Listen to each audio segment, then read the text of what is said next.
Hello viewers, welcome to Telugu dose and don't forget to subscribe my channel. ఈ వీడియోలో 10 marks problems అయిన cash book chapter ని start చేయబోతున్నాను. Already మనం 7 chapters complete చేసాం అకౌంట్స్ లో. మీకు దాంట్లో ఏ డౌట్ ఉన్నా కమెంట్ బిలో. ఇప్పుడు ఈ యూనిట్ క్యాష్ బుక్ లో మనకి ఎగ్జామ్ లో కంపల్సరీ 10 మార్క్స్ క్వశ్చన్ అడుగుతారు. ఇది చాలా easy and important chapter. So without any delay let's begin. Cash book meaning ఏంటో చూద్దాం. Cash book is a very important subsidiary book. అంటే సబ్సిడరీ బుక్లలో క్యాష్ బుక్ అనేది very important to keep daily transaction related to cash receipts and cash payments. అంటే daily transactions లో మనం cash కి సంబంధించిన payments గానీ రిసిప్ట్స్ గానీ ఉంటే దాన్ని క్యాష్ బుక్ లో మనం రికార్డ్ చేసుకుంటాం. Cash book act as both. Cash books both అంటే జర్నల్ లాగా లెడ్జర్ లాగా కన్సిడర్ చేస్తాము. It act as both journal and ledger. This is the simplest meaning of cash book. ఇప్పుడు ఇంపార్టెంట్ ప్రాబ్లం అయిన first problem నేను మీకు explain చేయబోతున్నాను. First 3 column cash book question ఏంటో చూద్దాం. Prepare 3 column cash book. దీంట్లో మనకి ట్రాన్సాక్షన్స్ ఇచ్చారు. డేట్ 1, 3, 8, 14, 20, 23, 25, 26, 28, 30 ఇన్ని ట్రాన్సాక్షన్స్ ఇస్తారు. ఫస్ట్ మనం 3 కాలమ్ క్యాష్ బుక్ ప్రిపేర్ చేసే ప్రొఫార్మా అంటే ఫార్మాట్ ఏ విధంగా డ్రా చేసుకోవాలో నేను మీకు చూపిస్తాను.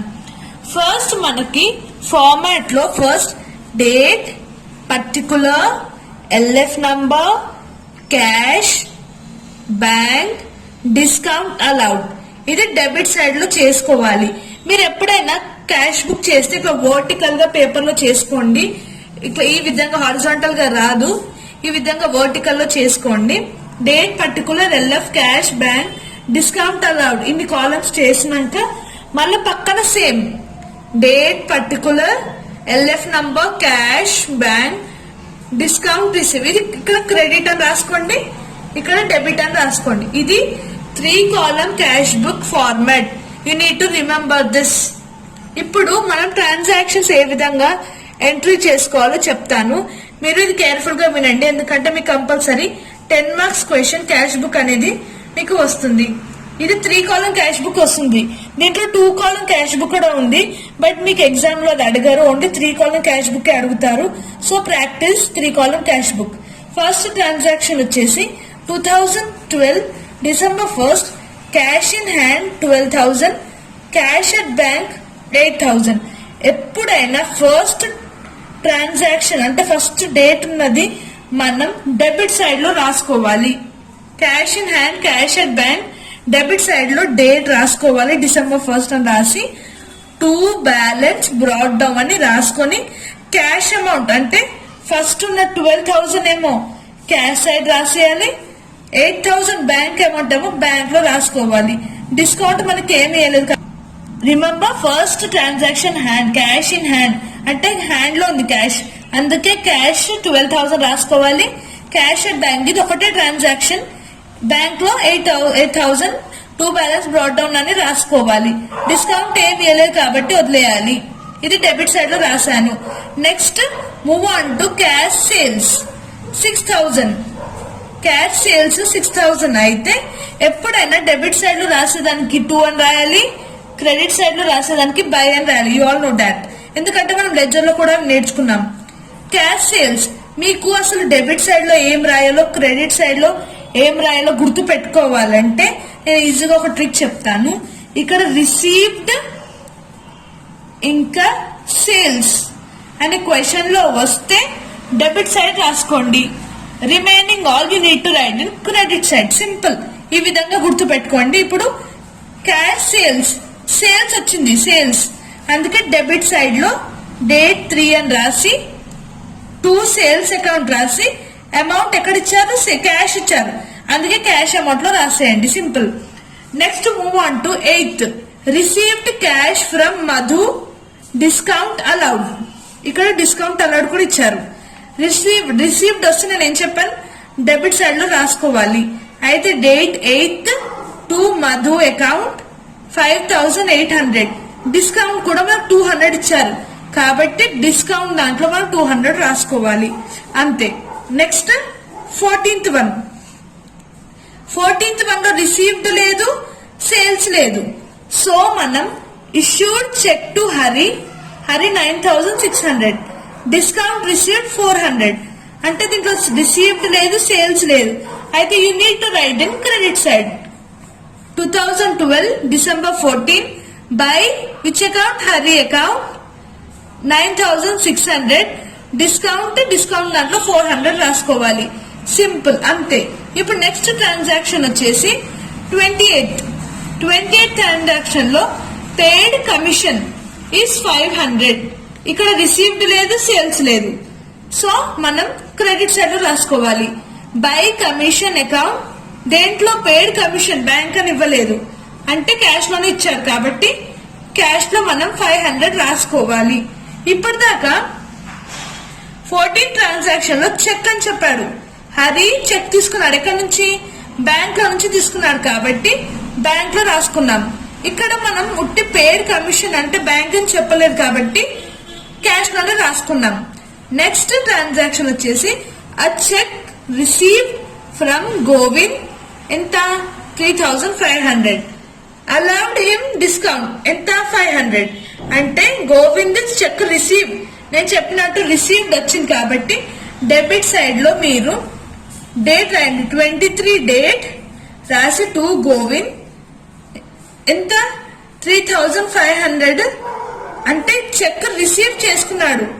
సో మనం క్యాష్ లో 3500 రాసి డిస్కౌంట్ 500 వాళ్ళు ఇచ్చింది రాయాలి అంతే. ఇప్పుడు ఇది అయ్యి ట్రాన్సాక్షన్ అయిపోయింది. Next move on to Govind cheque deposited into bank. దీన్ని కాంట్రా ఎంట్రీ అని అంటారు. కాంట్రా ఎంట్రీలో మనం 2 సైడ్ రికార్డ్ చేసుకోవాలి. అంటే డెబిట్ సైడ్ లో రాయాలి, క్రెడిట్ సైడ్ లో రాయాలి. నేను ఈ వీడియోలో మీకు ఈ సమ్ ఎక్స్ప్లెయిన్ చేయబోతున్నాను. నెక్స్ట్ కమింగ్ ఆఫ్ వీడియోలో దీని పార్ట్ 2 అంటే దాంట్లో రిమైనింగ్ ప్రాబ్లమ్స్ ఎక్స్ప్లెయిన్ చేస్తాను. దాంట్లో సపరేట్ గా ఏ ట్రాన్సాక్షన్ కాంట్రా ఎంట్రీలో వస్తాయో మీకు ఎక్స్ప్లెయిన్ చేస్తాను.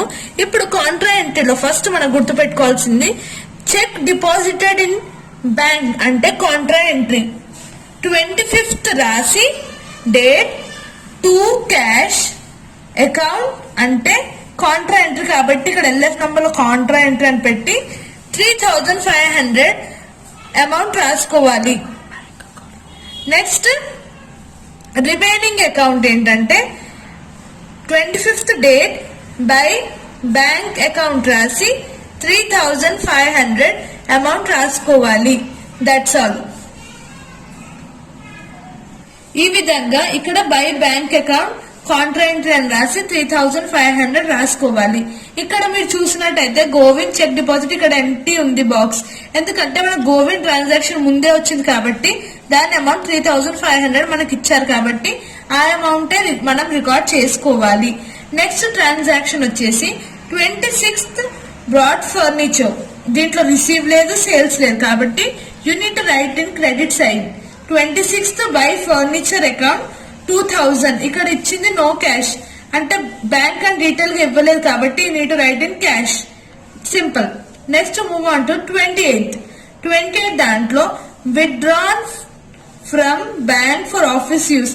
ఎప్పుడైనా cheque deposited in to bank వచ్చినా withdrawn for bank for office use వచ్చినా ఇవి రెండు కాంట్రా ఎంట్రీ అవుతాయి. సో ఇది కూడా సేమ్ 28 డేట్ రాసుకొని టు బ్యాంక్ అకౌంట్ అంటే విత్డ్రాన్ ఫ్రమ్ బ్యాంక్.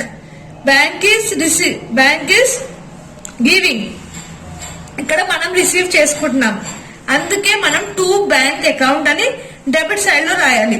ఇక్కడ డిపాజిటెడ్ ఇంటూ బ్యాంక్, ఇక్కడ బ్యాంక్ రిసీవ్ చేసుకుంటుంది, ఇక్కడ ఇస్తుంది గివింగ్. సో బ్యాంక్ ఫస్ట్ ఇక్కడ రాసుకోవాలి. ఒకవేళ రిసీవ్ చేసుకుంటే బ్యాంక్ ఇక్కడ రాయాలి. సింపుల్. ఇప్పుడు to bank account Contra entry 5000 మళ్ళీ సేమ్ డేట్ వేసి by cash account Contra entry 5000.